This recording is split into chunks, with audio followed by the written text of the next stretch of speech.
Q अध्याय 391 अध्याय 391 जुआन यून का सदमा। लिंग जियाओलोंग को धीरे धीरे चलते देखा जा सकता था, उसकी मंजिल अज्ञात थी। दिव्य सम्राट संप्रदाय को छोड़े हुए उन्हें 2 दिन हो चुके थे।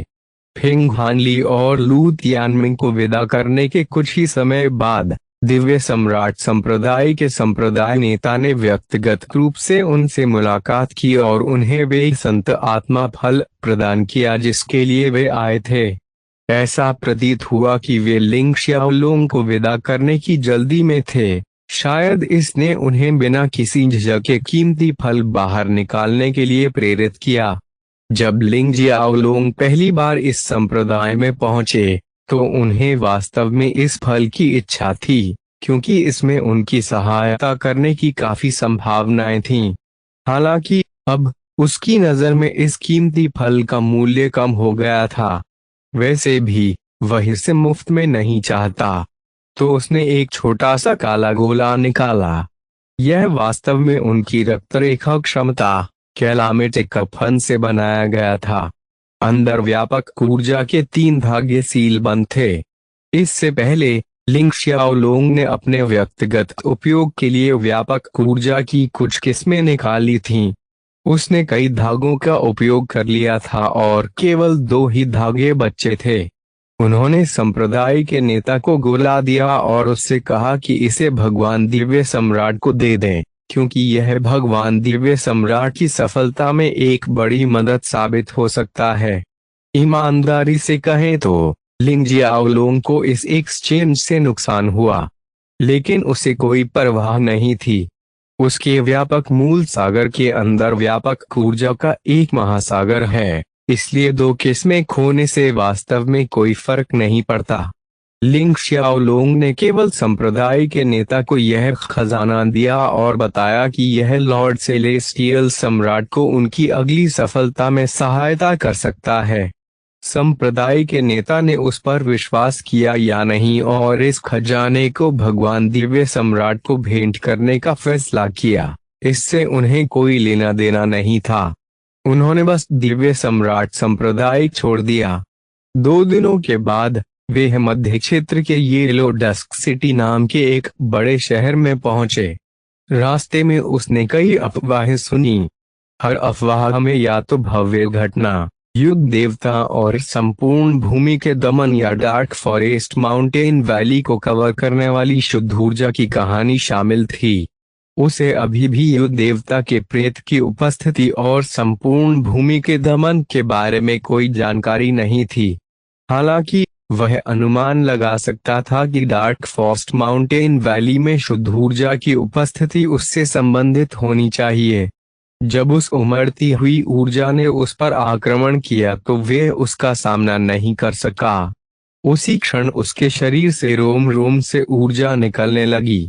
उन्होंने अनुमान लगाया कि उनके शरीर से निकलने वाली ऊर्जा पूरी डार्क फॉरेस्ट माउंटेन वैली को घेरने वाली शुद्ध ऊर्जा होगी जिसके बारे में लोग चर्चा कर रहे थे। लिंग जियाओलोंग डार्क फॉरेस्ट माउंटेन वैली की ओर जा रहा था। यह स्थान दिव्य सम्राट संप्रदाय से सैकड़ों हजारों मील दूर था। पहले की तरह वे सीधे वहां टेलीपोर्ट कर सकता था। हालांकि उसने इस बार अधिक सामान्य होना चुना और 20 लोगों का एक कारवां लिया, जिसका गंतव्य भी डार्क फॉरेस्ट माउंटेन वैली था। वे सभी यहाँ की अप्रवाहित शुद्ध ऊर्जा से आकर्षित हुए थे। अब 2 दिन हो गए हैं और वे येलो डस्क सिटी पहुंच गए हैं। यह शहर इटर्नल माउंटेन रेंज से सिर्फ 100 मील की दूरी पर था, जहां डार्क फॉरेस्ट माउंटेन वैली स्थित थी। चमकदार सार की भूमि में शाश्वत पर्वत श्रृंखला बहुत प्रसिद्ध है और कहा जाता है कि यह सभी प्रकार के खजानों से भरी हुई है। इस पर्वत श्रृंखला के निकट होने के कारण येलो डस्क सिटी बहुत बड़ी हो गई और कई बड़ी ताकतों ने यहाँ जड़ें जमा लीं।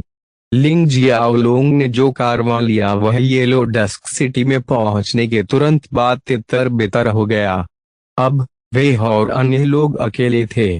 कारवां में लिंग जियाओलोंग की दोस्ती हो फी नाम के एक व्यक्ति से हुई थी।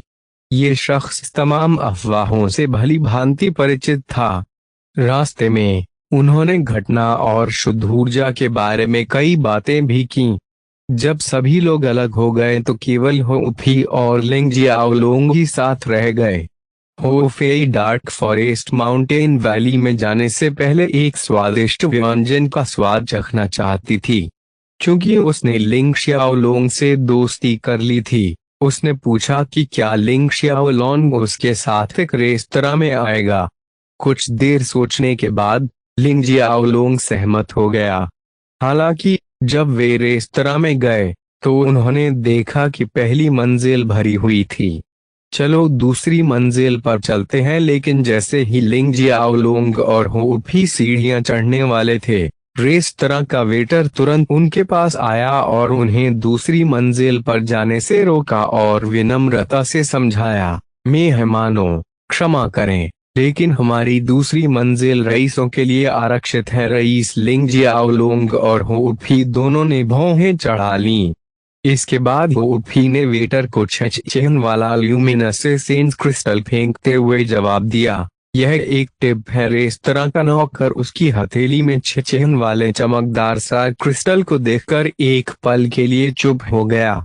यह क्या यह मेरे लिए है? उसे अब भी विश्वास नहीं हो रहा था कि कोई इतना कीमती क्रिस्टल दे देगा। अब क्या हम ऊपर जा सकते हैं? अपना सिर हिलाते हुए फी हो उनने उदासीनता से पूछा। जरूर, निश्चित रूप से होश में आने पर वेटर ने उत्तर दिया। अपने चेहरे पर व्यापक मुस्कान लाते हुए उन्होंने कहा, इस तरह कृपया। इसके बाद वे सम्मानपूर्वक लिंग शियाओलोंग और हो फी को दूसरी मंजिल तक ले गए। हालांकि कहा जाता था कि दूसरी मंजिल रईसों के लिए आरक्षित थी, लेकिन यह आवश्यक रूप से सच नहीं था, क्योंकि जब तक ग्राहक भुगतान कर सकते थे, दूसरी मंजिल उनके लिए खुली थी। जाहिर है लिंग जियाओलोंग और हो फी पैसे वाले लोग थे। इस प्रकार रेस्तरां का वेटर उन्हें खिड़की के पास एक अच्छी सीट पर ले गया। लिंग जियाओलोंग और हो फी के बैठ जाने के बाद वेटर ने चेहरे पर मुस्कान लाते हुए विनम्रता से पूछा, मेहमानों आप कौन से व्यंजन ऑर्डर करना चाहेंगे? हमारे लिए वे सभी व्यंजन लाएं जिनके लिए आपका रेस्तरां सबसे प्रसिद्ध है। साथ ही अपनी सर्वश्रेष्ठ वाइन के 3 सबसे बड़े जग भी लाए हो, फी ने कहा। सभी प्रसिद्ध व्यंजन, सर्वोत्तम वाइन के 3 सबसे बड़े जग। रेस्तरां का वेटर स्तब्ध रह गया और उसका मुंह खुला रह गया। अगर ठीक से परोसा जाए तो इससे रेस्तरां को बड़ी रकम मिलेगी। आप अभी भी वहां क्यों खड़े हैं? यह देखने के बाद कि रेस्तरां का वेटर अभी भी वहीं खड़ा था, हो फी ने पूछा। जब रेस्तरां के वेटर ने हो फी की बात सुनी तो वे तुरंत होश में आ गया। उसने जल्दी से कहा, दो मेहमान कृपया निश्चिंत रहें, मैं व्यंजन बहुत जल्दी और जल्दी भेज दूंगा। वह तेजी से नीचे उतरा और अपने हाथ से उसके माथे पर आया पसीना पोंछा। यह निश्चित नहीं था कि पसीना डर के कारण था या खुशी के कारण।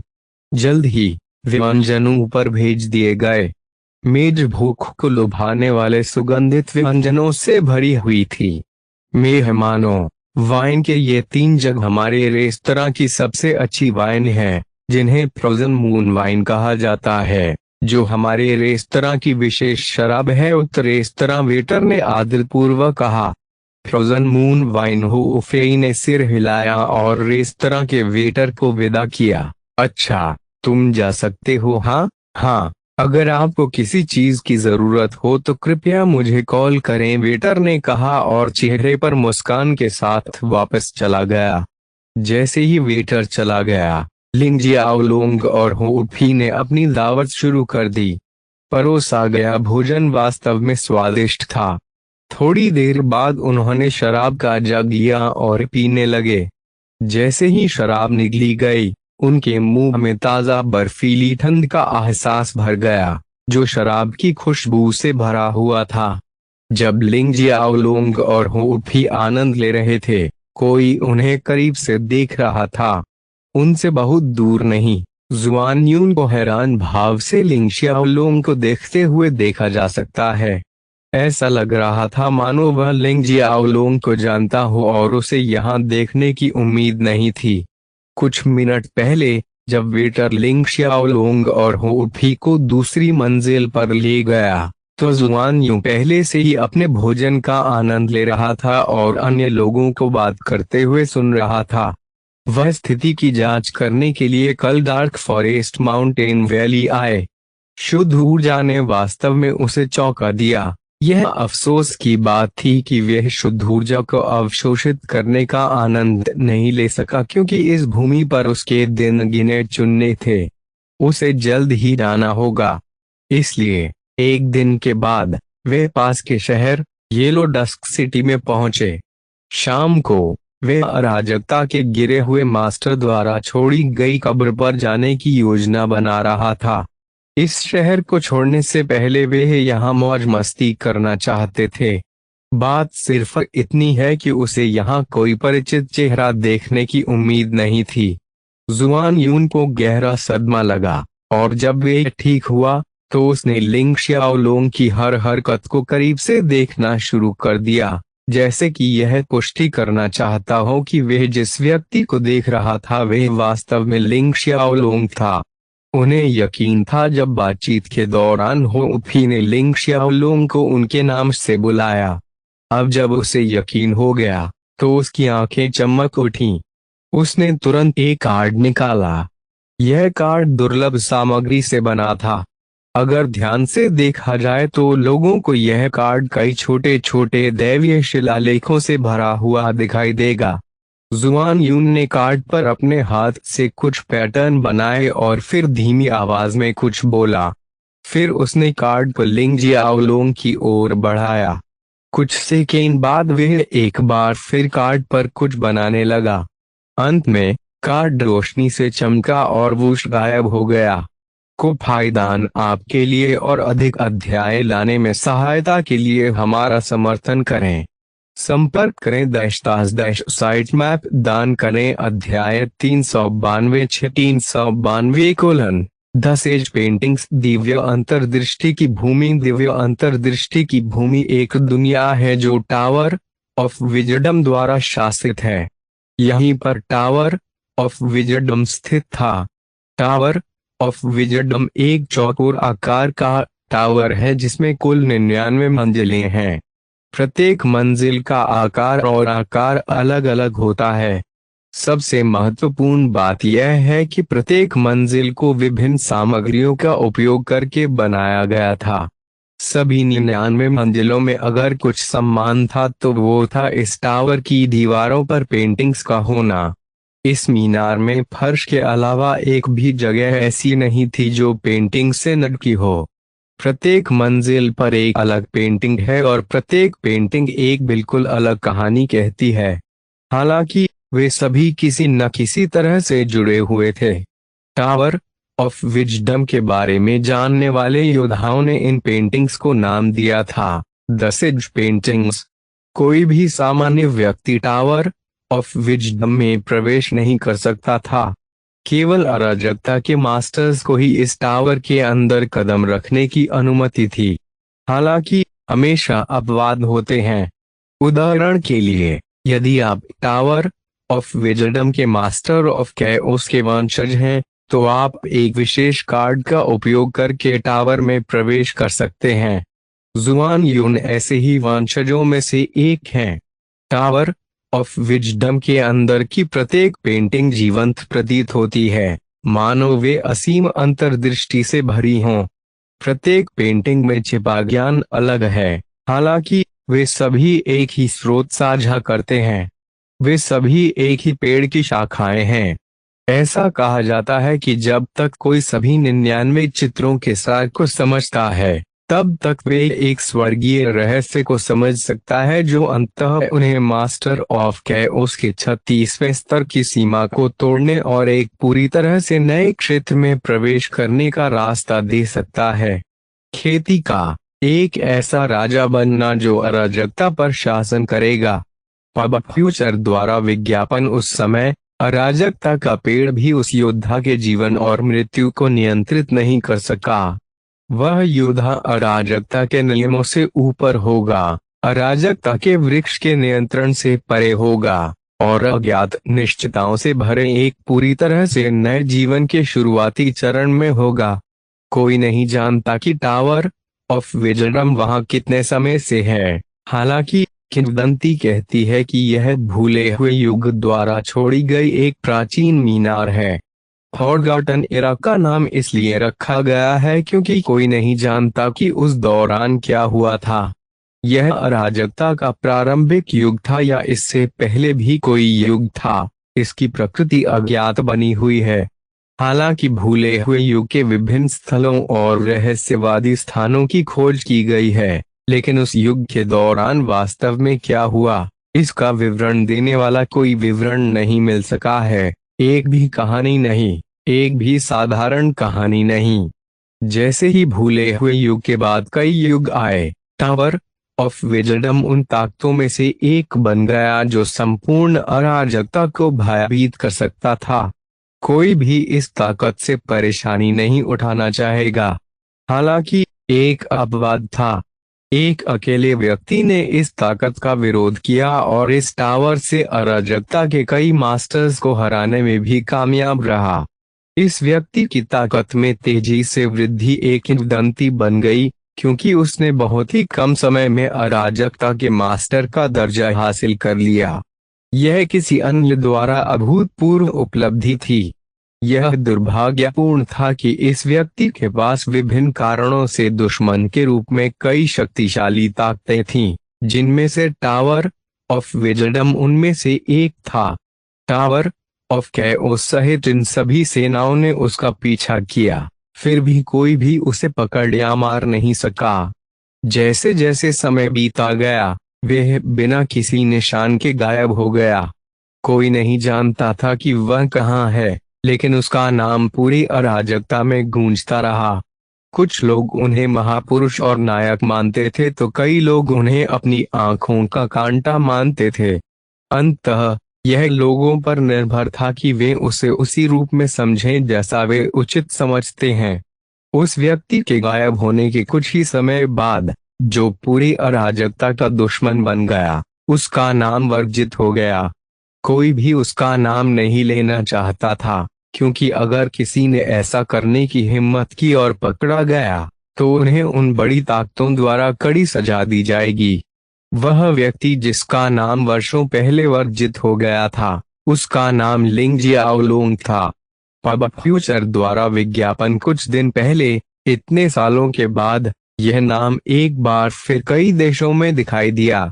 इस नाम को एक बार फिर कई बड़ी ताकतों में बुलाया गया, जिसमें टावर ऑफ विजडम भी शामिल है।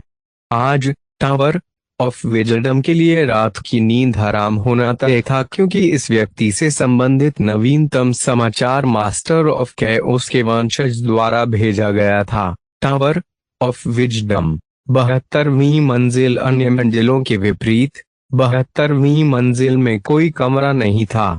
इसे एनर्जी कर्टेन द्वारा दो भागों में विभाजित किया गया था। यह ऊर्जा पर्दा न केवल ध्वनि को अवरुद्ध करता है, इसमें आयामी अलगाव का प्रभाव भी होता है, जिसके साथ यह अपनी सीमा के भीतर एक अस्थायी पॉकेट आयाम बना सकता है। एक बार जब कोई व्यक्ति पर्दे के माध्यम से कदम रखता है, तो वे खुद को एक ऐसे स्थान में पाएगा जो टावर के पारंपरिक आयामों से स्वतंत्र है। इस एनर्जी कर्टेन की एक और अनूठी विशेषता है। जब भी कोई पॉकेट आयाम में प्रवेश करता है, तो उसकी हर गतिविधि रिकॉर्ड की जाती है। एक बार जब वे अस्थायी पॉकेट आयाम से बाहर निकल जाते हैं, तो इसे तुरंत नष्ट कर दिया जाता है। इसके साथ ही एक मेमोरी क्रिस्टल साकार होता है, जिसमें उस पॉकेट आयाम के अस्तित्व के हर सेकंड की रिकॉर्डिंग होती है।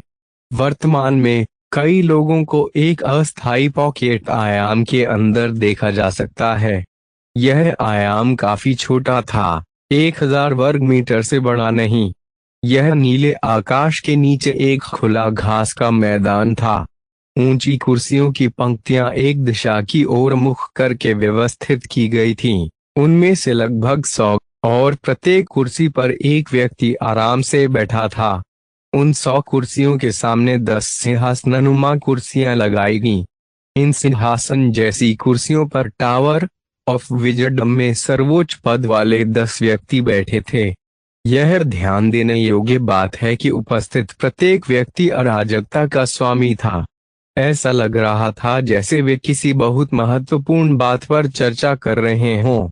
उन सभी के चेहरों पर वह गंभीर भाव थे जो कमजोर साधना आधार वाले योद्धाओं को भय से काम सकते थे। भगवान कांग, अपने आप को समझाओ। सिंहासन जैसी कुर्सी पर बैठे एक बूढ़े आदमी ने तीसरी पंक्ति की चौथी सीट पर बैठे मास्टर ऑफ कैओस से पूछा। लॉर्ड कांग, कांग यून जी खड़े हुए और ईमानदारी से बोले, भगवान जी, यह मेरी गलती नहीं थी। मैं जानता हूं कि आप सभी ने मुझे उस रहस्यवादी क्षेत्र के प्रवेश द्वार की रक्षा के लिए नियुक्त करके मुझ पर बहुत भरोसा किया है जहां लिंग श्याओलुंग है छिप रहा था। मैंने पौराणिक 9 लेयर फॉर्मेशन सीमा को तोड़ने के लिए अपना सर्वश्रेष्ठ प्रयास किया और हमने लगभग अंतिम परत को तोड़ दिया। एक गहरी सांस लेते हुए कांग यून जी ने आगे कहा, मैंने कभी नहीं सोचा था कि उसने पहले से ही भागने का रास्ता तैयार कर लिया होगा। वास्तव में किसी ने भी इसकी उम्मीद नहीं की थी। हम भी लापरवाह थे क्योंकि मिस्टिक क्षेत्र के निकास पर कड़ी सुरक्षा थी हमारे द्वारा। यह सिर्फ इतना है कि लिंग जियाओलुंग हमेशा हमसे एक कदम आगे था, बिल्कुल इससे पहले कि कांग यून जी अपनी व्याख्या आगे जारी रख पाते। किसी ने उन्हें टोक दिया। यह शख्स दूसरी पंक्ति में दूसरी सीट पर बैठा था। वह भी खड़ा हुआ, कांग यून जी की ओर इशारा किया और ठंडा उपहास करते हुए कहा, कांग यून जी, यह बिल्कुल मेरी बात है। लिंग जियाओलुंग हमेशा एक ऐसे व्यक्ति रहे हैं जिनसे निपटना बेहद मुश्किल रहा है। वह हमेशा हमसे एक कदम आगे थे। आपको सावधान रहना चाहिए था और इस तथ्य पर विचार करना चाहिए था। आखिरकार, चूंकि उन्होंने रहस्यवादी क्षेत्र में प्रवेश करने और इसे पौराणिक कथाओं के साथ सील करने का साहस किया था 9 परत संरचना सीमा, उसने भागने के रास्ते की योजना बनाई होगी जिसका किसी ने अनुमान नहीं लगाया होगा। हमने आपको न केवल रहस्यवादी क्षेत्र से बाहर निकलने की रक्षा करने के लिए नियुक्त किया है, बल्कि उसके संभावित भागने के मार्गों की गणना करने के लिए भी नियुक्त किया है, जिसके माध्यम से वह भाग सकता था। हालांकि देखें कि आपने क्या किया है। कुछ दिव्य संप्रभुओं को नियुक्त करने के बाद आप न केवल लापरवाह हो गए बाहर निकलने पर पहरा देने के लिए, लेकिन आपने कभी भी गंभीरता से जांच करने और भागने के संभावित मार्ग की गणना करने की कोशिश नहीं की। यह निश्चित रूप से आपकी गलती है कि वह बच निकला। कांग यून जी की अभिव्यक्ति बदल गई। उसने कुछ बोलने की कोशिश की, लेकिन उसके मुंह से कोई शब्द नहीं निकला। उसका शरीर कांपता रहा। उसकी आंखें उस व्यक्ति की ओर घूरती रहीं जिसने अभी अभी उस पर उंगली उठाई थी। उसने गहरी सांस लेते हुए अपने दिल में बढ़ते गुस्से को दबाने की पूरी कोशिश की। वह जानता था कि वह गलती पर है और उसे कुछ सोचना होगा, अन्यथा उसे लिंग जियाओलुंग को सफलतापूर्वक भागने के लिए जिम्मेदार ठहराया जाएगा। उस स्थिति में उसे अराजकता के 10 उच्च रैंकिंग मास्टर्स से सजा का सामना करना पड़ेगा। यह वे चीज नहीं थी जो वह चाहता था। कांग यून जी को यह देखकर कुछ नहीं कहा जा सका। किसी ने आप भरी। फिर वे धीरे से खड़ा हुआ और कांग यून जी को बैठने का इशारा किया। कांग यून जी ने फिर से गहरी सांस ली और बैठने से पहले चुपचाप अपना सिर हिलाया। जिस व्यक्ति ने कांग यून जी को बैठने का इशारा किया वह बीच वाला था, वृद्ध व्यक्ति जिसके चेहरे पर 2 गहरे निशान हैं, जिस पर क्रॉस एक्स का चिन्ह बना हुआ है। वह शाओ जी जियांग थे। शाओ जी जियांग ने फिर अराजकता के 10 उच्च रैंकिंग वाले मास्टर्स को देखा। हर किसी को किसी भी बात से घबराने की कोई जरूरत नहीं है। हाँ, लिंग जियाओलोंग भागने में सफल रहा, लेकिन हमें इसके लिए केवल कांग यूनजी को दोषी नहीं ठहराना चाहिए। हम सभी दोषी हैं। हमने उसके हाथों में बहुत सारी हार झेली, लेकिन फिर भी हिम्मत की उसे कम आंकना, उसका बचना हमारे कम आंकने का नतीजा है। पब फ्यूचर द्वारा विज्ञापन को फायदान आपके लिए और अधिक अध्याय लाने में सहायता के लिए हमारा समर्थन करें। संपर्क करें साइट मैप दान करें। अध्याय 393 अध्याय 393 लिंग जियाओलोंग का स्थान हर कोई। हमें लिंग जियाओलोंग के भागने के लिए केवल कांग यूनजी को दोषी नहीं ठहराना चाहिए। हम सभी यहाँ गलती पर हैं।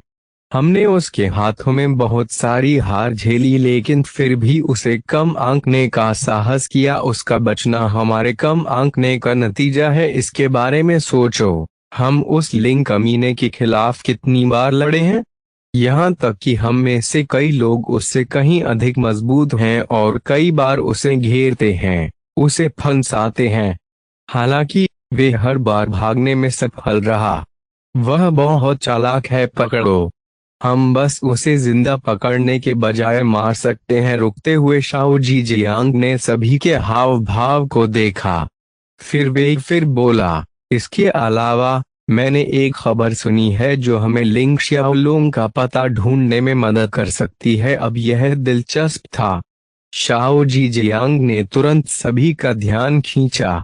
वे सभी उस पर ध्यान केंद्रित कर रहे थे, बेसब्री से उसके बोलने का इंतजार कर रहे थे।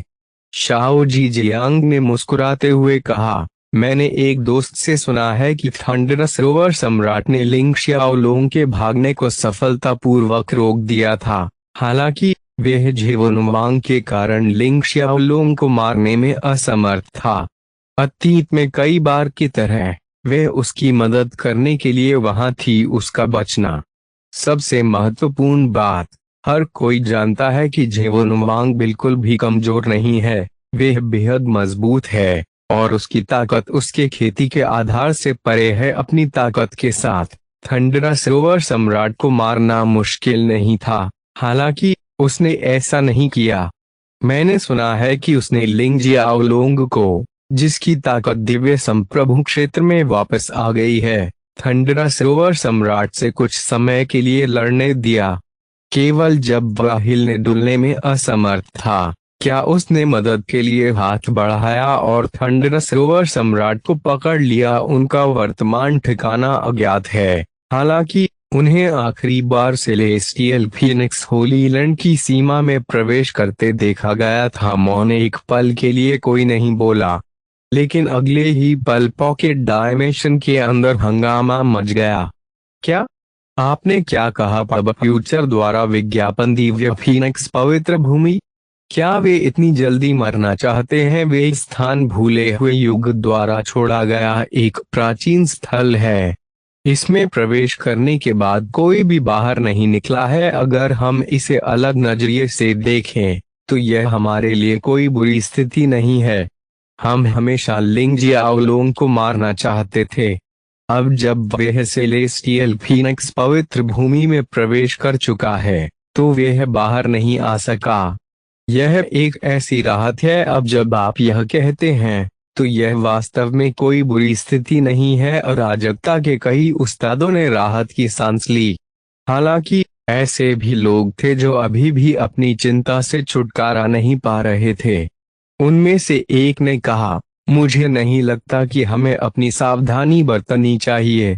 क्या आप सभी गारंटी दे सकते हैं कि लिंग जियाओलोंग दिव्य फीनिक्स पवित्र भूमि से बाहर नहीं आ पाएगा?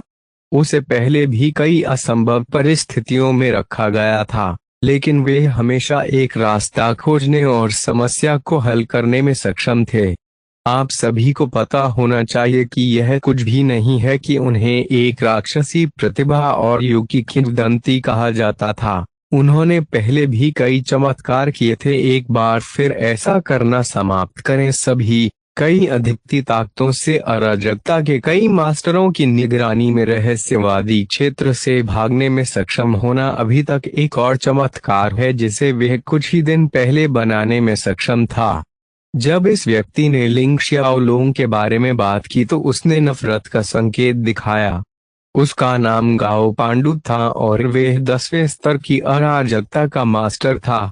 एक समय था जब उसने अपने लाभ के लिए संख्याओं का उपयोग करके लिंग जियाओलोंग पर हमला करने और उसे मारने की कोशिश की थी।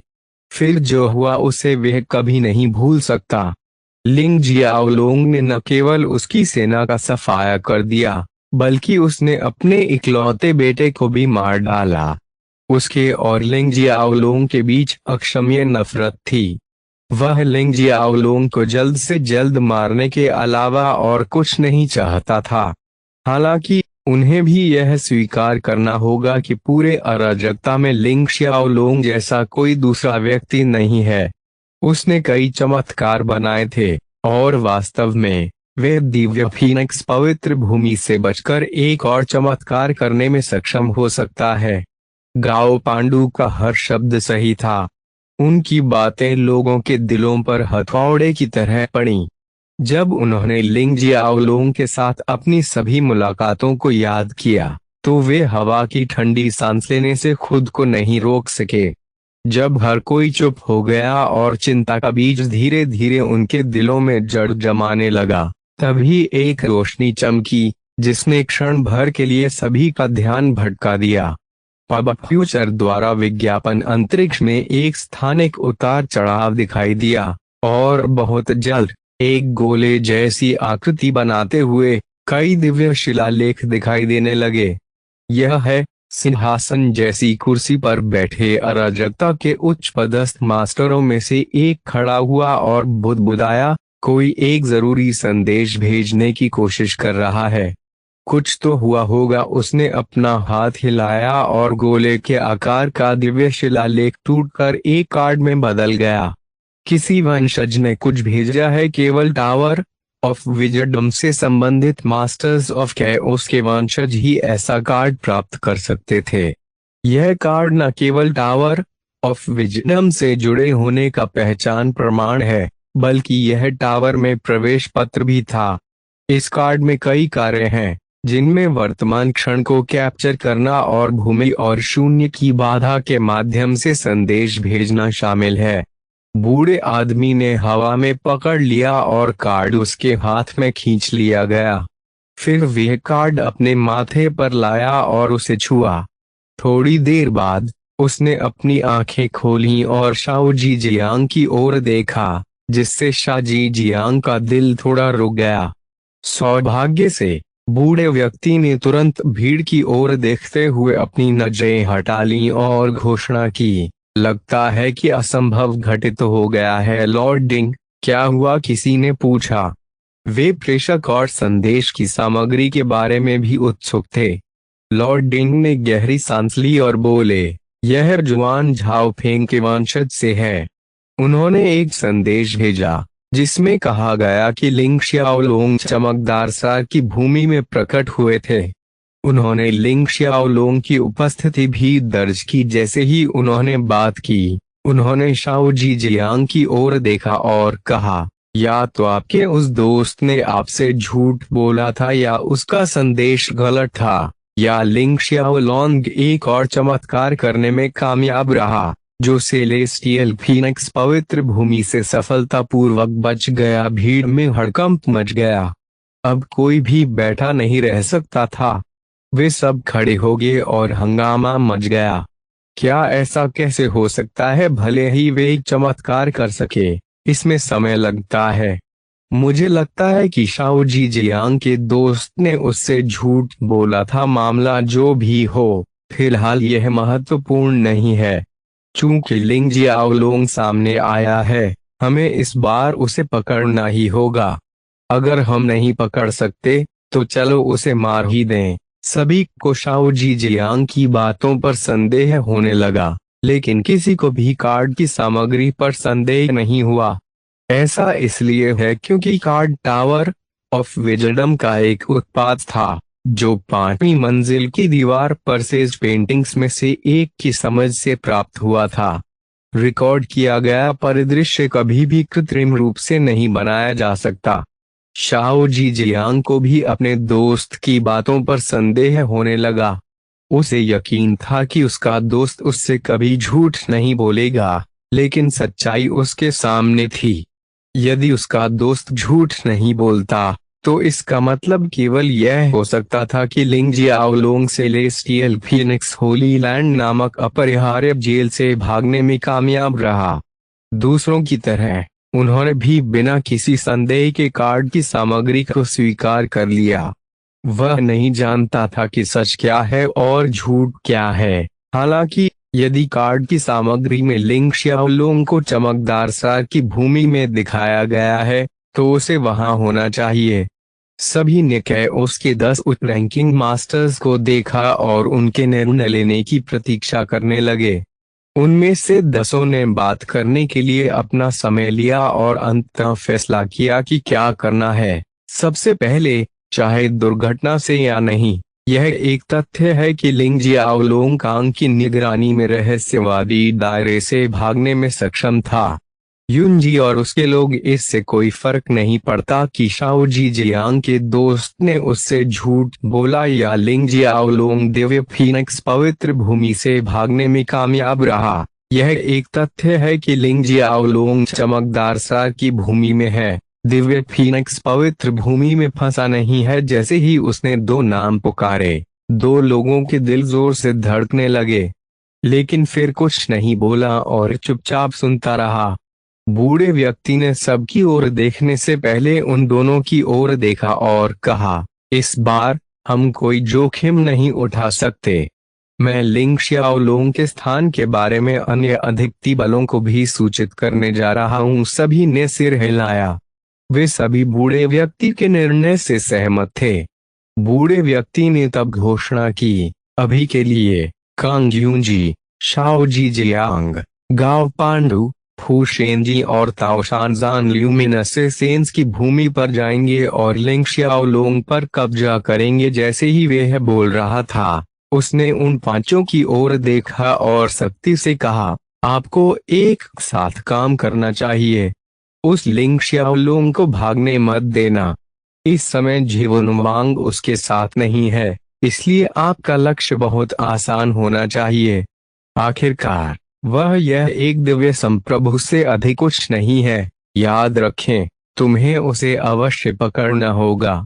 जीवित पब फ्यूचर द्वारा विज्ञापन को फायदान आपके लिए और अधिक अध्याय लाने में सहायता के लिए हमारा समर्थन करें। संपर्क करें साइट मैप दान करें। अध्याय 394 394 सन फैमिली का मर्चेंट शिप चमकदार सार की भूमि येलो डस्क सिटी मध्य क्षेत्र। जुआन यून लिंग शियाओलोंग पर नजर रख रहा था, लेकिन लापरवाह तरीके से, ताकि वे सतर्क न हो जाए। कुछ ही समय बाद उसकी अभिव्यक्ति स्थिर हो गई। थोड़ी देर के बाद वह बुदबुदाया, धिक्कार है। अराजकता के 5 मास्टर सिर्फ अराजकता के एक दिव्य संप्रभु को वश में करने के लिए आ रहे हैं। जुआन यून इससे अधिक हैरान नहीं हो सकती थी। वह स्तब्ध रह गया और उसने सोचा कि टावर ऑफ विजडम अति प्रतिक्रिया कर रहा है। हालांकि वह इस बात से पूरी तरह अनजान था कि वे लिंग शियाओलोंग को कम आंक रहा था, न कि टावर ऑफ विजडम ने लिंग शियाओलोंग की ताकत को कम आंका था। वह उस आतंक को नहीं जानता जो लिंग जियाओलोंग के नाम से जाना जाता था। यह स्पष्ट था कि टावर ऑफ विजडम ने जुआन यून को यह सूचित करने के लिए किसी प्रकार की चाल का इस्तेमाल किया था कि आगे क्या करना है। जुआन यून का काम सरल था, उसे बस लिंग शियाओलोंग से दूर रहना था और उस पर नजर रखनी थी। अगले 2 दिनों के लिए लिंग शियाओलोंग और हो फी डार्क फॉरेस्ट माउंटेन वैली में गए और चारों ओर देखा। लिंग जियाओलोंग को पहले संदेह था, लेकिन अब उसे यकीन हो गया कि डार्क फॉरेस्ट माउंटेन वैली की हवा में पाई जाने वाली शुद्ध ऊर्जा उसी की है। हो फी ने रुचि दिखाई। वह यहीं रहकर शुद्ध ऊर्जा को आत्मसात करना चाहते थे। यह एक अवसर था और उन्हें इसका लाभ अवश्य उठाना चाहिए। दूसरी ओर लिंग जियाओलोंग को इस शुद्ध ऊर्जा में कोई दिलचस्पी नहीं थी। क्योंकि होफेई यहीं रहकर खेती करना चाहता था, इसलिए उसने अलविदा कहा और चला गया। उसके बाद उन्होंने कुछ दिन विभिन्न खंडहरों और यहाँ तक कि एक रहस्यवादी क्षेत्र की खोज में बिताए। जब उन्हें यकीन हो गया कि इस भूमि पर उनके अन्वेषण के लिए कुछ भी नहीं बचा है, तो उन्होंने इस भूमि से प्रस्थान करने का निर्णय लिया। इधर उधर पूछने पर उसे एक बाजार का पता चला जहां वह अन्य देशों की यात्रा के लिए एक व्यापारी के उड़ने वाले जहाज पर चढ़ सकता था। हालांकि सबसे पहला उड़ने वाला जहाज 1 महीने में रवाना होने वाला था। लिंग जियाओलोंग की रुचि को पकड़ने के लिए यहाँ कुछ भी नहीं होने के कारण उसे 1 महीने की निष्क्रियता को सहना चुनौतीपूर्ण लगा। अंततः उन्होंने स्वयं शून्य में प्रवेश करने और टेलीपोर्टिंग जारी रखने का निर्णय लिया। निस्संदेह एक दिन ऐसा आएगा जब उसका सामना किसी उड़ते हुए जहाज या किसी नई भूमि से होगा। इस प्रकार इस दिन वह अचानक चमकदार सा की भूमि से गायब हो गया। जब लिंग जियाओलोंग अचानक गायब हो गया तो जुआन यू आश्चर्यचकित रह गया।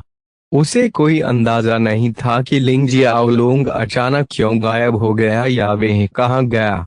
वह घबरा गया। यदि वह लिंग जियाओलोंग का पता नहीं ढूंढ सका तो उसे डर था कि उसे टावर ऑफ विजडम द्वारा कड़ी सजा दी जाएगी। आखिरकार उसे एक सरल कार्य दिया गया था, लिंग जियाओलोंग पर नजर रखने का। लेकिन अब लिंग जियाओलोंग कहीं नजर नहीं आ रहा था। निराश होकर उसने पूरा दिन यह सोचने में बिताया कि अराजकता के उन 5 मास्टरों को क्या संदेश दिया जाए जो अधिकतम अगले 2 दिनों में इस देश में पहुंचेंगे। अंत में उसने एक बहाना गढ़ने का फैसला किया। उन्होंने अराजकता के उन मास्टरों को सूचित करना चुना कि लिंग जियाओलोंग ने चमकदार सार की भूमि छोड़ दी है। वह लिंग जियाओलोंग का पीछा नहीं कर सका क्योंकि वे उनके आगमन की प्रतीक्षा कर रहा था। अराजकता के 5 मास्टर्स। जुआन यून को इस बात का जरा भी अंदाजा नहीं था कि उसका यह बेतरतीब बहाना वास्तव में सच था। लिंग जियाओलोंग को चमकदार सार की भूमि छोड़े हुए 3 दिन हो गए हैं। अराजकता का शून्य हिंसक अराजकता ऊर्जा से भर गया था। हालांकि लिंग जियाओलोंग पर अब उनका कोई प्रभाव नहीं था क्योंकि वे पहले से ही अराजकता का दिव्य संप्रभु था। 3 दिनों तक लगातार शून्य में टेलीपोर्ट करते हुए ऐसा नहीं था कि लिंग जियाओलोंग को किसी भूमि का सामना नहीं करना पड़ा था, लेकिन वे सभी या तो निम्न स्तरीय भूमि या निर्जीव भूमि थीं। लिंग जियाओलोंग की वर्तमान ताकत के साथ उसे इनमें से किसी भी भूमि में प्रवेश करने की कोई आवश्यकता नहीं थी। मास्टर्स ऑफ कैओस के मूल निवासी होने के कारण उन्हें कभी भी एक भी उच्च स्तरीय भूमि का सामना नहीं करना पड़ा। शून्य में लिंग जियाओलोंग को कई शून्य जानवरों का भी सामना करना पड़ा था। इनमें से कुछ जानवर शक्तिशाली थे, कुछ कमजोर थे, जबकि बाकी केवल दिव्य जागृति क्षेत्र के नीचे के योद्धाओं के बराबर थे। लिंग जियाओलोंग इन जानवरों को आसानी से मार सकता था। हालांकि ऐसा करने का क्या मतलब था? उसे शून्य जानवरों पर हमला करने की कोई आवश्यकता नहीं थी। उसने बस उन पर करीब से नजर डाली और टेलीपोर्ट कर दिया। लेकिन ऐसा नहीं था कि लिंग जियाओलोंग को शून्य में किसी खतरे का सामना नहीं करना पड़ा। जिन खतरों का उसे सामना करना पड़ा उनमें से लिंग जियाओलोंग को अराजकता स्तरीय शून्य जानवरों के एक घातक मास्टर का सामना करना पड़ा था। उस समय उसके पास तुरंत टेलीपोर्ट करने के अलावा कोई विकल्प नहीं था। कुछ और दिन बीत गए जब वह शून्य में टेलीपोर्टिंग करता रहा। इस दिन लिंग जियाओलोंग को अचानक प्रकाश का एक स्रोत दिखाई दिया। जहां वह दिखाई दिया था, यह एक प्रागैतिहासिक विशालकाय की तरह शून्य में तैरता हुआ एक विशाल जहाज था। वह क्या यह एक व्यापारिक जहाज हो सकता है? लिंग जियाओलोंग बहुत खुश था। प्रत्येक भूमि के बीच की दूरी बहुत दूर है और शून्य जानवरों के खतरों से जुड़ी हुई है। जब तक कि किसी की ताकत अराजकता के मास्टर के दायरे तक नहीं पहुंच जाती, कोई भी उड़ने वाले जहाज के बिना अकेले शून्य में कदम रखने की हिम्मत नहीं करेगा। अगर मैं इस व्यापारिक जहाज पर चढ़ सकता हूँ तो मैं स्वाभाविक रूप से जीवन के साथ एक भूमि ढूंढने में सक्षम हो जाऊंगा, लेकिन मुझे आश्चर्य है कि दिव्य महिमा की भूमि इस व्यापारी जहाज के यात्रा मार्ग पर है या नहीं। लिंग जियाओलोंग के दिव्य महिमा की भूमि का दौरा करने से पहले यह केवल समय की बात थी। आखिरकार लिंग शियाओलोंग एक ने उसे इस भूमि पर जाने और एक दिव्य हथियार शिल्पकार से मिलने के लिए कहा था, और उसे इन्फिनिटी एज ब्लेड और सेलेस्टियल ग्लोरी ब्लेड को एक में मिलाने, इसे अपग्रेड करने के लिए कहा था। प्राचीन व्यापारी जहाज पर चढ़ने के इरादे से लिंग शियाओलोंग तुरंत अविश्वसनीय गति से उसकी ओर उड़ गया। इस बार उसने टेलीपोर्टेशन कौशल का उपयोग नहीं किया, क्योंकि उसे डर था कि इससे उस व्यापारी जहाज पर योद्धा चौंक जाएंगे। सन फैमिली का मर्चेंट शिप जहाज के पहले केबिन में एक योद्धा अचानक चिल्लाया, कोई आ रहा है। उनकी गति बहुत तेज है। पुरुष के पीछे एक महिला ने अपनी भौहें ऊपर उठाई। कोई आ रहा है?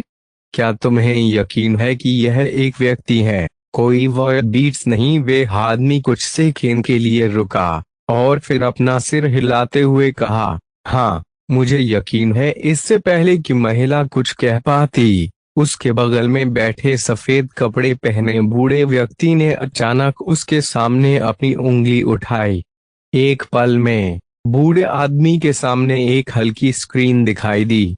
प्रकाश की उस परत पर एक विशाल सफेद बिंदु टिमटिमा रहा था, और सफेद बिंदु की एक निश्चित सीमा के भीतर एक नीला बिंदु तेजी से आ रहा था। यह देखकर बूढ़े व्यक्ति ने सिर हिलाया। यह वास्तव में एक व्यक्ति आ रहा है। यदि यह एक शून्य जानवर है तो यह नीला बिंदु नहीं बल्कि लाल बिंदु होना चाहिए। एक व्यक्ति। वो उनकी शून्य में घूमने की हिम्मत कैसे हुई? ऐसा लगता है कि उस व्यक्ति को अपनी ताकत पर पूरा भरोसा है। लेकिन वह अचानक हमारे व्यापारिक जहाज के पास क्यों आ रहा है? क्या वह व्यक्ति अंतरिक्ष समुद्री डाकू हो सकता है? महिला ने थोड़ा झुंझलाया। वह नहीं जानती थी कि आखिर एक व्यक्ति उसके पास क्यों आ रहा है। सफेद लबादा वाला बूढ़ा खिलखिलाकर हंसा।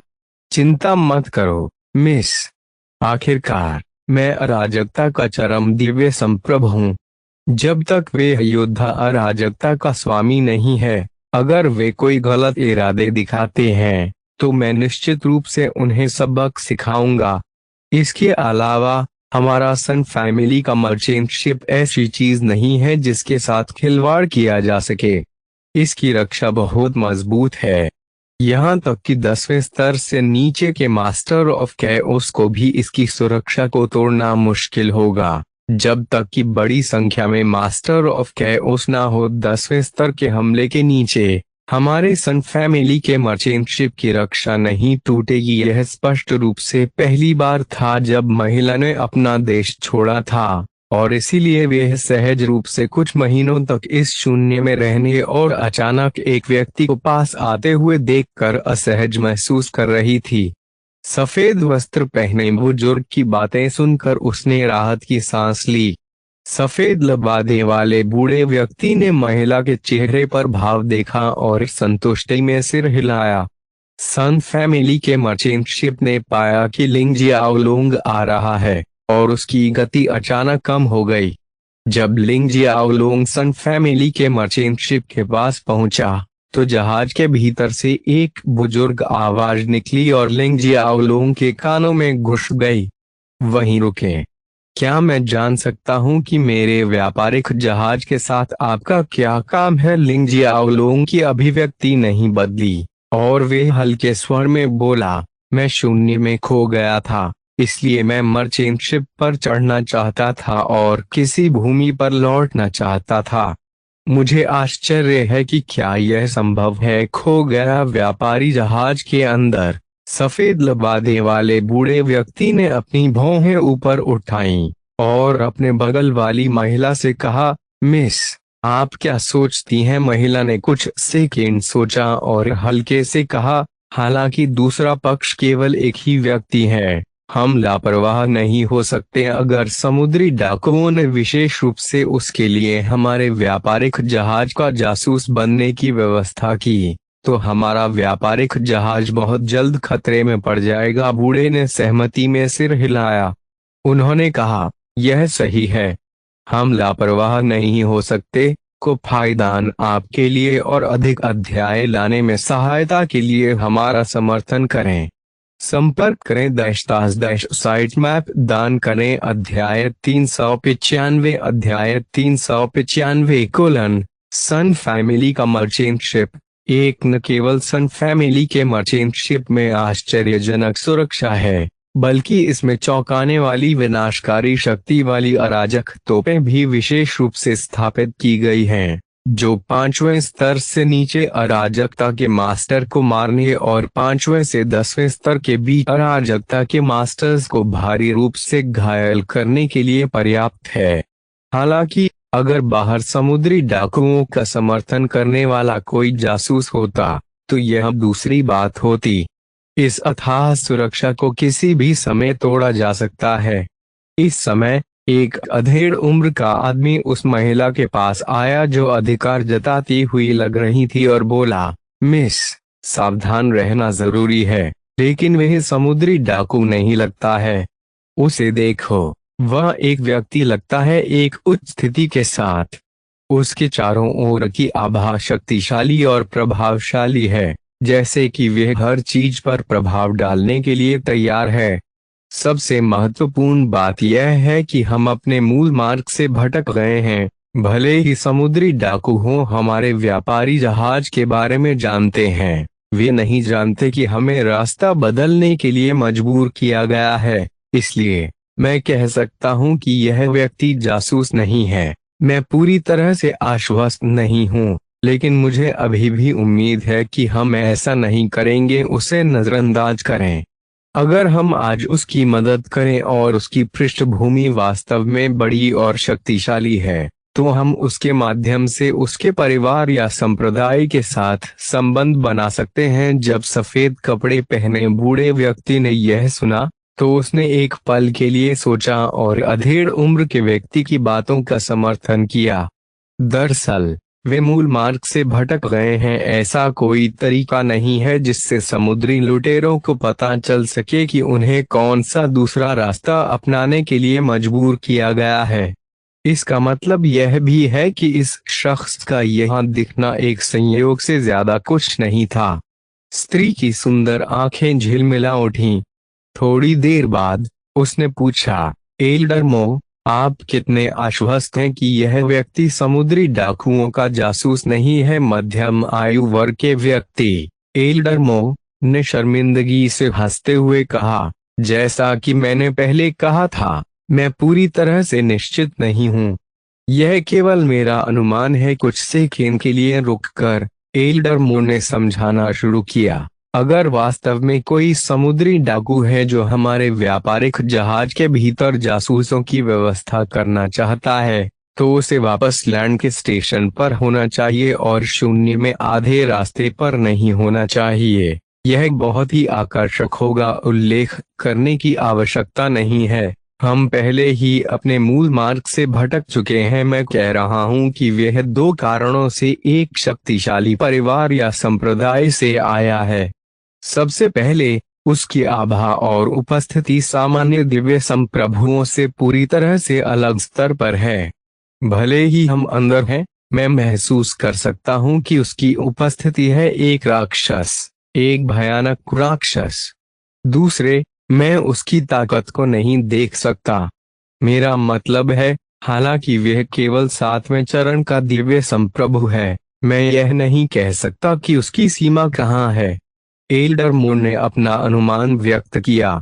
वो एल्डर मो, आप अराजकता के मास्टर्स के क्षेत्र को तोड़कर उसमें कदम रखने वाले हैं, लेकिन आप अभी भी नहीं बता सकते कि इस व्यक्ति की ताकत की सीमा क्या है। महिला चौंक गई और बोली। बुजुर्ग मो फूट फूट कर मुस्कुराए। अगर यह कोई अज्ञानी व्यक्ति है, तो वे कहेंगे कि यह कुछ खास नहीं है और इस छोटी सी बात को नजरअंदाज कर देंगे। वे अपने विरोधियों को कम आंकते हैं। यही कारण है कि ज्यादातर लोग मर जाते हैं। लेकिन मैं ऐसा नहीं हूं। मैं वास्तव में ऐसा नहीं कर सकता। इस व्यक्ति की ताकत को पहचाने। शायद ऐसा इसलिए है क्योंकि दूसरे पक्ष के पास कुछ खजाना है जो उसके साधना क्षेत्र को छुपा सकता है। यही कारण है कि मुझे आशा है कि मिस इस व्यक्ति को प्रवेश करने की अनुमति देगी। यदि हमारा व्यापारी जहाज उसे यहाँ छोड़ देता है और उसकी परवाह नहीं करता है, तो इससे कोई फर्क नहीं पड़ता कि यह उसकी क्षमता है या उसके पीछे की शक्ति है। वे संभवतः ला सकता है हमारे सन फैमिली के मर्चेंट शिप को कुछ परेशानी हुई। सन फैमिली के मर्चेंट शिप के बाहर लिंग जियाओलोंग बिना कोई आवाज किए चुपचाप इंतजार कर रहा था। वह समझ गया कि रास्ते में अचानक सामने आए एक व्यापारी जहाज को, एक अजनबी को, उसमें प्रवेश देने के लिए मांगना कुछ ज्यादा ही था। शून्य में समुद्री डाकू थे। लिंग शियाओलोंग को इसके बारे में सोलर फीनिक्स संप्रदाय के फेंग हानली से भी पता था, जो शून्य में यात्रा करने और सौदे करने के लिए अन्य भूमि पर जाने के आदी थे। जाहिर है वह जानता था कि दूसरा पक्ष इस बात से चिंतित हो सकता है कि वे समुद्री डाकुओं का अंदरूनी सूत्र था या नहीं। लिंग जियाओलोंग को ज्यादा देर तक इंतजार नहीं करना पड़ा। कुछ ही मिनटों में सन फैमिली के मर्चेंट शिप का दरवाजा अचानक खुल गया। लिंग जियाओलोंग के कानों में एक पुरानी आवाज सुनाई दी, सर, कृपया अंदर आएं। लिंग जियाओलोंग बहुत खुश हुआ और तुरंत उड़ गया। सन फैमिली के मर्चेंट शिप में प्रवेश करने के बाद लिंग शियाओलोंग ने सबसे पहले एक सफेद लबादे वाले बूढ़े आदमी और बूढ़े आदमी के बगल में एक नीली आंखों वाली लड़की को देखा। हालांकि उसे किसी तीसरे व्यक्ति की उपस्थिति का भी एहसास हो सकता था। उसने न तो ज्यादा सोचा और न ही अपनी दिव्य इंद्रिय का उपयोग करके देखा कि यह कौन है। ऐसा करना अशिष्टता होगी। महिला की भौहें सुंदर ढंग से झुकी हुई थीं और उसकी आंखें सितारों की तरह चमक रही थीं। उसके होठों पर एक सूक्ष्म मुस्कान खेल रही थी, जो अत्यधिक उत्साहित हुए बिना एक स्वीकार्य गर्माहट बिखेर रही थी। यह एक दोषरहित मुस्कान थी, जो उसके आसपास के लोगों पर अनुकूल प्रभाव छोड़ रही थी। श्रीमान, मेरा नाम लिन वेई वेई है और मैं इस जहाज का मालिक हूँ। मैं कुछ मिनटों के लिए बाहर इंतजार करने के लिए आपके धैर्य की सराहना करता हूँ और इसके लिए मैं ईमानदारी से माफी मांगता हूँ। कोई चिंता नहीं, मैं आपकी स्थिति को समझता हूँ। किसी अजनबी पर भरोसा करना वास्तव में आसान नहीं है जो अचानक आपके सामने आता है। मुख्यतः शून्य में लिंग जियाओलोंग ने तुरंत अपना सिर हिलाया और उनकी ओर देखकर मुस्कुराया। बूढ़ा आदमी होंग झाओ हुई भी हंसा। एल्डर होंग ने कहा, शून्य वास्तव में अतुलनीय रूप से खतरनाक है। आप शून्य में कैसे खो गए? क्या ऐसा हो सकता है कि आप अकेले शून्य में प्रवेश कर गए और शून्य जानवरों का सामना किया, जिससे आपको एक और अज्ञात मार्ग लेना पड़ा? लिंग जियाओलोंग बहुत ज्यादा बोलना नहीं चाहते थे, तो वह बस बूढ़े व्यक्ति के शब्दों से सहमत हो गया। वास्तव में यह बिल्कुल वैसा ही है जैसा आपने कहा था। इससे पहले मैं चमकदार सार की भूमि की खोज कर रहा था। उसके बाद मैंने जाने और अन्य भूमि का पता लगाने का फैसला किया। इसलिए मैंने शून्य में प्रवेश किया अकेले और शून्य जानवरों का सामना हुआ, जिसके परिणाम स्वरूप मैं खो गया। लिंग जियाओलोंग ने यह नहीं कहा कि वह चमकदार सार की भूमि से है। उसने कहा कि वह इस भूमि की खोज कर रहा था। उनके शब्दों के पीछे का अर्थ बहुत स्पष्ट था और व्यापारी जहाज पर मौजूद ये लोग मूर्ख नहीं थे जो न समझ सके। लिन वेई वेई का मुंह थोड़ा खुला, उसके चेहरे पर आश्चर्य के भाव थे। एल्डर होंग भी हैरान थे। उन्होंने कहा, चमकदार सार की भूमि? मुझे याद है कि यह भूमि यहाँ से बहुत दूर है। आप निश्चित रूप से इस बार काफी दूर आ गए। अकेले शून्य में उड़ते हुए, चाहे यह लिंग जियाओलोंग की मूर्खता थी जिसने उसे शून्य में अकेले प्रवेश करने की हिम्मत दी, या वह बस बहुत बहादुर था। सन फैमिली के मर्चेंट शिप पर मौजूद लोग लिंग जियाओलोंग की प्रशंसा करने से खुद को नहीं रोक सके। लिंग जियाओलोंग ने अपनी नाक रगड़ी और कड़वाहट से मुस्कुराया। मैं कई दिनों से खोकर शून्य में उड़ रहा हूँ। लिंग जियाओलोंग और अन्य लोगों ने काफी बातचीत की। इसके बाद उन्हें फर्स्ट केबिन में लाया गया। लिंग जियाओलोंग को पहले केबिन में लाते हुए एल्डर होंग ने ताली बजाई। खुले कपड़े पहने एक नौकरानी बढ़िया शराब और पकवान लेकर आई। लिन वेई वेई, एल्डर होंग और लिंग जियाओलोंग एक दूसरे के सामने बैठे एक ही समय पर खाना खा रहे थे और बातें कर रहे थे। इस बार लिंग जियाओलोंग सन फैमिली के मर्चेंट शिप पर चढ़ गया और आखिरकार उसे शून्य में भटकना नहीं पड़ेगा। वह लिन वेई वेई और एल्डर होंग के बहुत आभारी थे। एल्डर होंग को भी लिंग जियाओलोंग से दोस्ती करने में दिलचस्पी थी, इसलिए उन तीनों के बीच बहुत सुखद बातचीत हुई। कुछ ही समय बाद लिंग जियाओलोंग ने अचानक पूछा, एल्डर होंग, मिस लिन, अगर मैं दिव्य महिमा की भूमि पर जाना चाहता हूँ तो मैं वहाँ कैसे जाऊंगा? बुजुर्ग हांग का चेहरा बिगड़ गया और वह गहरी सोच में पड़ गया। जब लिन वेई वेई ने यह देखा तो उसने कहा, दिव्य महिमा की भूमि एक विशाल भूमि है। क्या आप वहीं से हैं? वैसे भी दिव्य महिमा की भूमि हमारे मार्ग के रास्ते में नहीं है। अराजकता में कई वाणिज्य कक्ष हैं। मेरे सन फैमिली का वाणिज्य मंडल उनमें से केवल एक है। हमारे नौकायन मार्ग पर कई भूमि हैं। दुर्भाग्य से दिव्य महिमा की भूमि उनकी नहीं है। आप लगभग हर भूमि में वाणिज्य के कई कक्ष पा सकते हैं। आपको एक व्यापारी जहाज मिल सकता है जो हमारे द्वारा देखी जाने वाली अगली भूमि में दिव्य महिमा की भूमि की ओर उड़ान भरने वाला है। उस समय आप जहाजों को स्थानांतरित कर सकते हैं। भले ही वहां यह कोई सीधा जहाज नहीं है, आपको कुछ चक्करों के बाद दिव्य महिमा की भूमि तक पहुंचने में सक्षम होना चाहिए। हालांकि इसमें स्पष्ट रूप से काफी समय लगेगा। अच्छा ऐसा है? लिंग जियाओलोंग ने उसकी ठुड़ी पकड़ ली। लिन वेई वेई ने जो कहा वह वास्तव में एक विधि थी, लेकिन जहाज को कई बार बदलने में बहुत समय लगेगा। दुर्भाग्य से उसके पास कोई विकल्प नहीं है। वह रास्ता नहीं जानता। हालांकि यह अभी भी शून्य में बेतरतीब ढंग से टेलीपोर्टिंग से बेहतर है।